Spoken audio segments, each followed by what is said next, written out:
America के reciprocal tariff के बाद तमाम देशों ने उसका अपने अपने हिसाब से जवाब देना भी शुरू कर दिया है। हमारे साथ अजय सहाय साहब मौजूद है, उनसे बातचीत करेंगे। सर, आपसे समझना चाहेंगे कि जो अमेरिका की तरफ से एक टैरिफ लगाए गए हैं, उनका भारत में अगर हम आम उपभोक्ताओं की बात करें, आम लोगों की बात करें, तो उन पर क्या इम्पैक्ट देखते हैं आप? देखिए, जो टैरिफ लगाया गया है वो अमेरिका में इंपोर्ट्स के ऊपर लगा हुआ है। तो वो अमेरिका के उपभोक्ताओं को ज्यादा असर करेगा। भारत के उपभोक्ताओं पे वो असर तब करेगा अगर हमारा एक्सपोर्ट्स नहीं हो पा रहा है। एक्सपोर्ट्स के कारण में डोमेस्टिक मार्केट में वो गुड्स डाइवर्ट करते हैं, तो डोमेस्टिक प्राइसेस पे उनका इम्पैक्ट आएगा, डोमेस्टिक प्राइसेस धीमी होंगी। लेकिन इसको हम इस तरह से देखना चाहिए कि जो अमेरिका में एवरेज टैरिफ अभी जो गुड्स के ऊपर है वो 3% था। अब जिस तरह का रेसिप्रोकल टैरिफ लगाया गया है हर कंट्री पे, उनका एवरेज टैरिफ 3 से जाके 22% हो रहा है, 25% हो रहा है। तो 22% जो ग्रोथ हो रही है वो अमेरिका के उपभोक्ताओं के ऊपर वो काफी भारी पड़ेगा। अब हमें ये देखना है कि अगर उपभोक्ताओं के ऊपर इतना भारी पड़ेगा तो क्या हमारी जो डिमांड है वो कम होगी। अगर डिमांड कम होती है तो ग्लोबली एक्सपोर्ट जो है अमेरिका के लिए वो प्रभावित होंगे। दूसरी जैसे बात आपने की है कि रिटेलिएशन हो रहा है, अभी हमने देखा कल चाइना ने रिटेलिएशन कहा है कि वो 10 अप्रैल से यूएस के गुड्स पे 34% ड्यूटी लगाएगा। यूरोपियन यूनियन ने रिटेलिएशन की बात की है। मैक्सिको कनाडा ने रिटेलिएशन की बात की है। तो आने वाले दिनों में जब हमारे 57 कंट्री पे रेसिप्रोकल टैरिफ लगाया गया है, तो बहुत से कंट्री रिटेलिएशन करेंगे। उन रिटेलिएशन के बाद जो ग्लोबल ट्रेड है और ग्लोबल इकोनॉमी है, दोनों पे बुरा असर पड़ेगा। दोनों के स्लो होने के बहुत ज्यादा चांसेस हैं। तो इसके दूरगामी प्रभाव जो है वो अच्छे नहीं है। अगर हम टैरिफ को एनालाइज करते हैं कि इंडिया के ऊपर 26% टैरिफ है तो हमारे एक्सपोर्ट कैसे प्रभावित होंगे, तो एक्सपोर्ट जो होता है वो ग्लोबल कंडीशन में होता है, आप ग्लोबली कॉम्पीट करते हैं। तो उसमें ये इंपॉर्टेंट होता है कि आपके जो कॉम्पिटिटर्स हैं उनकी क्या पोजीशन है। तो अगर हम देखें, हमारे जो मोन कॉम्पिटिटर है वो चाइना है, वियतनाम है, इंडोनेशिया है, थाईलैंड है, बांग्लादेश है, श्रीलंका है, म्यांमार है, कंबोडिया है। इन सब अगर 8 कंट्रीज की बात करें, इनके ऊपर टैरिफ इंडिया से बहुत ज्यादा है। चाइना के ऊपर जो एवरेज टैरिफ आ रहा है वो करीब 65% आ रहा है। इंडिया के ऊपर 26 है, वियतनाम के ऊपर 46% है। अगर हम और कंट्री की बात करें उनमें भी काफी इंडिया से ज्यादा टैरिफ है। तो उस प्रोडक्ट में चाहे हम बात करें अपैरल की, टेक्सटाइल की बात करें, फुटवेयर की बात करें, लेदर गुड्स की बात करें, डायमंड ज्वेलरी की बात करें, या हम फिर इलेक्ट्रॉनिक्स की बात करें, प्लास्टिक्स की बात करें, केमिकल्स की बात करें, उनमें China, south east Asian country और साउथ एशियन कंट्री हमारे कॉम्पिटिटर्स हैं। तो अगर उनके ऊपर ज्यादा ड्यूटी लगती है तो नेचुरली वो डिमांड भारत की तरफ आ सकती है। तो ये बहुत एक पॉजिटिव चीज है। इसमें एक निगेटिव भी है, बहुत से ऐसे कंट्री हैं जिनके ऊपर भारत से कम ड्यूटी लगी है। अगर आप देखिए, तो अगर यूएई के ऊपर 10% ड्यूटी, यूके के ऊपर 10% ड्यूटी, ईयू के ऊपर 20% ड्यूटी है। जो हम इक्वाडोर की बात करें उसके ऊपर 10% ड्यूटी है। तो जहां, या टर्की के ऊपर 10% ड्यूटी है। तो जहां हम इन कंट्रीज से कौन कॉम्पीट कर रहे हैं वहां हमारे ऊपर भी प्रेशर रहेगा। जैसे आज की डेट में मेरीन सेक्टर की बात करें, इक्वाडोर बहुत बड़ा कॉम्पिटिटर है, और इक्वाडोर पे 10% ड्यूटी है, हमारे पे 26% ड्यूटी है। इक्वाडोर अक्रॉस यूएस है, उसका फ्रेट भी बहुत कम है। तो मेरीन सेक्टर इससे ज्यादा प्रभावित होने के चांस है। सिमिलरली टर्की जो है कारपेट में इंडिया के एक बहुत बड़ा कॉम्पिटिटर है। टर्की के ऊपर 10% ड्यूटी होने से टर्की को बिजनेस जाने की संभावना है। तीसरी चीज बात करें, अगर हम गोल्ड ज्वेलरी की बात करें, यूएई एक बहुत बड़ा कॉम्पिटिटर इंडिया का है, और इंडिया के ऊपर 26% और गोल्ड में 16% ड्यूटी बहुत ज्यादा होती है।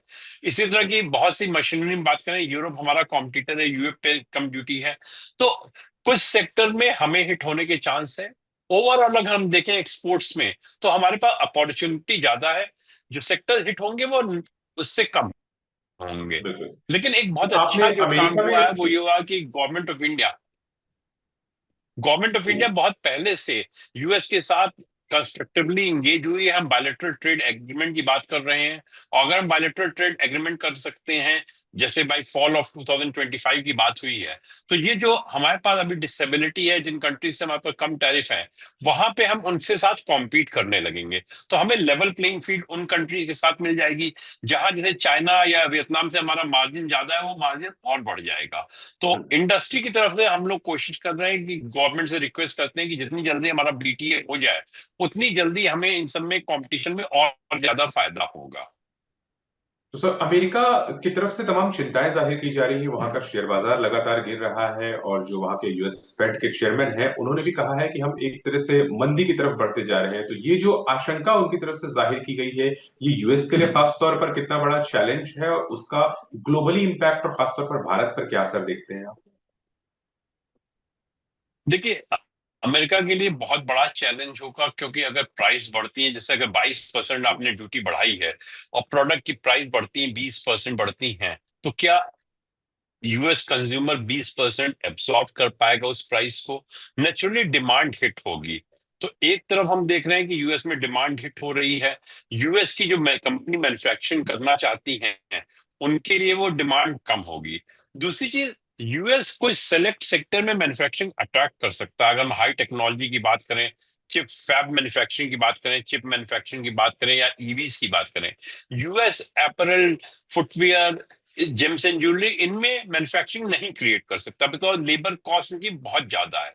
तो इन्होंने एक जो सब कंट्री पे हर प्रोडक्ट पे टैरिफ लगाया है, वो यूएस को बैडली हिट करेगी। और वो आपने जैसे बताया, कल यूएस का शेयर मार्केट 6% डाउन हुआ है, और आने वाले दिनों में और डाउन होगा। तो हम लोग का ये असेसमेंट है कि यूएस को ये डेफिनेटली एडवर्सली इंपैक्ट करेगा। लेकिन क्योंकि यूएस इतना बड़ा ग्लोबल कंज्यूमर है, अगर यूएस में डिमांड कम होती है, तो सब कंट्री थोड़ा बहुत प्रभावित होंगे। इंडिया के पास एक बहुत बड़ा प्लस पॉइंट है कि हम डोमेस्टिक डिमांड ड्रिवन इकोनॉमी, हम एक्सपोर्ट ड्रिवन इकोनॉमी नहीं है, तो हमारे ऊपर वो उतना असर नहीं पड़ेगा। चाइना है या साउथ ईस्ट एशियन कंट्री जो सप्लाई करते हैं चाइना को, चाइना यूएस को सप्लाई करता था, या वियतनाम है, इन कंट्रीज के ऊपर बहुत ज्यादा असर पड़ेगा। तो ग्लोबली असर सबके ऊपर पड़ेगा। इंडिया जैसे कंट्री के ऊपर बहुत कम पड़ेगा, लेकिन साउथ ईस्ट एशियन कंट्री और चाइना के ऊपर इसका ज्यादा असर पड़ेगा। हम्म। तो सर, मैन्युफैक्चरिंग के लेवल पे अगर हम बात करें, तो जो एक tariff overall structure pan India है, तो उसमें हम अब कितना कंपिटिटिव साबित होने जा रहे हैं तमाम देशों के मुकाबले, या यूरोपियन कंट्रीज के मुकाबले अभी भी हम काफी पीछे रहेंगे क्योंकि हमारे पास टैरिफ ज्यादा है?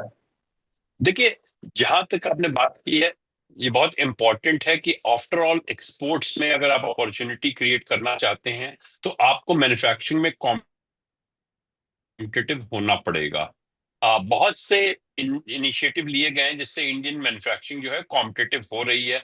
जिस तरह के इंफ्रास्ट्रक्चर इंप्रूवमेंट किए गए हैं, जिस तरह लॉजिस्टिक्स कॉस्ट कम करने के प्रयास किए गए हैं, जीएसटी एक गेम चेंजर था, तो हमारी कॉम्पिटिटिवनेस बढ़ रही। ग्लोबल कंपनीज इंडिया में आ रही हैं, वो इंडिया को बेस करना चाहती हैं, ना खाली इंडिया में सप्लाई करने के लिए, बट उसको एक ग्लोबल हब बनाना चाहती हैं।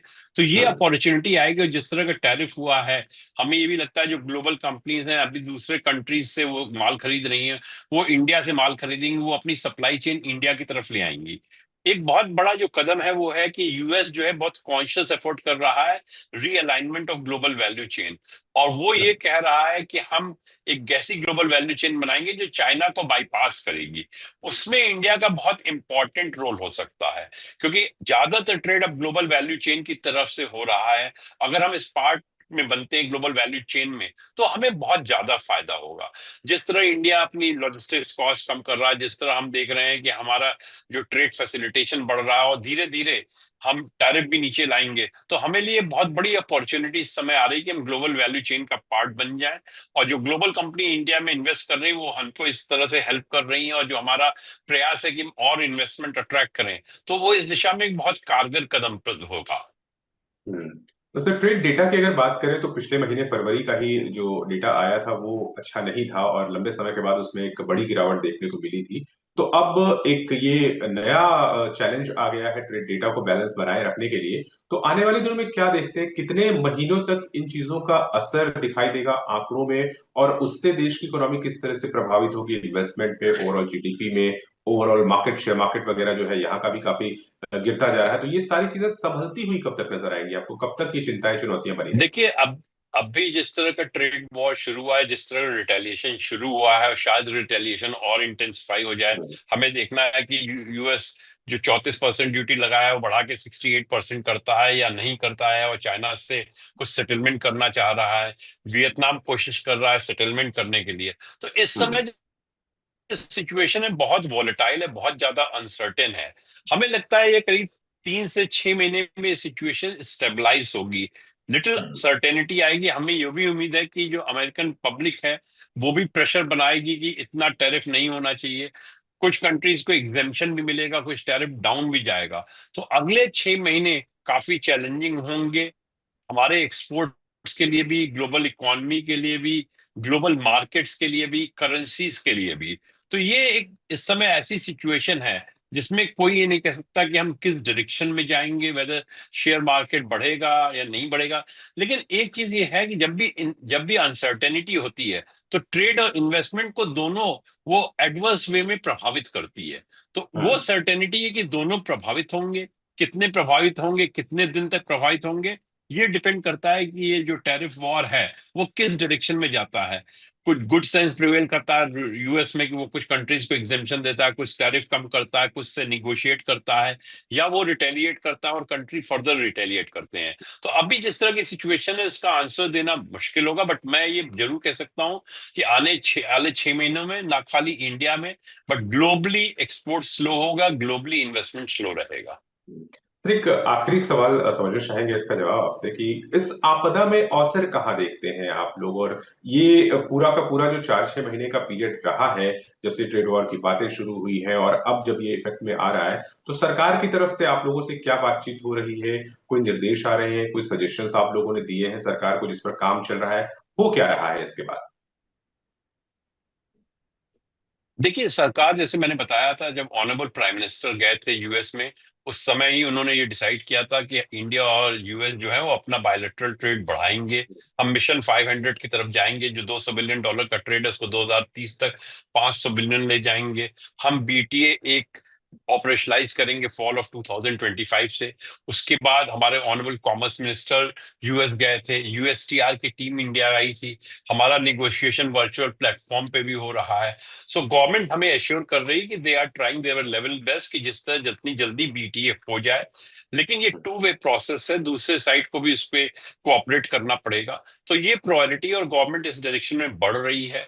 हम लोग गवर्नमेंट से ये भी कह रहे हैं कि जिस तरह के चैलेंजेस हैं, कुछ हमारी जो लॉन्ग पेंडिंग डिमांड है, जैसे कि एमएसएमई के लिए इंटरेस्ट इक्वलाइजेशन की बात की है, वो स्कीम 1 जनवरी से प्रभावित नहीं रही है, तो उसको रोल किया जाए, उसको बेनिफिट दिया जाए, इंडस्ट्री की कॉस्ट ऑफ कैपिटल कम हो सके। दूसरी सम ऑफ द स्कीम है, जैसे रोडटेप आरओसीटीएल की स्कीम है, वो 30 सितंबर को खत्म हो रही है। एक्सपोर्टर जिनको कॉन्ट्रैक्ट फाइनलाइज करने हैं वो एक फ्रेमवर्क चाहते हैं। तो कुछ ये जो लो हैंगिंग फ्रूट्स है सरकार उनको करे, और ज्यादा बड़ी हमारी डिमांड ये है कि हमारा बीटी जितनी जल्दी कंक्लूड हो सकता है वो करना चाहिए। बिल्कुल। तो बहुत बहुत धन्यवाद सर ईटी भारत को समय देने के लिए। और जिस तरह से सर बता रहे थे कि एक जो चैलेंजेस है उससे निपटने में कम से कम 4 से 6 महीने का वक्त लगेगा चीजों को सामान्य होने में। उस दौरान सरकार के पास में ये विकल्प है कि वो किस तरह से निर्यातकों को, एक्सपोर्टर्स को फौरी राहत देने का काम करे। बहुत बहुत शुक्रिया सर। Thank you.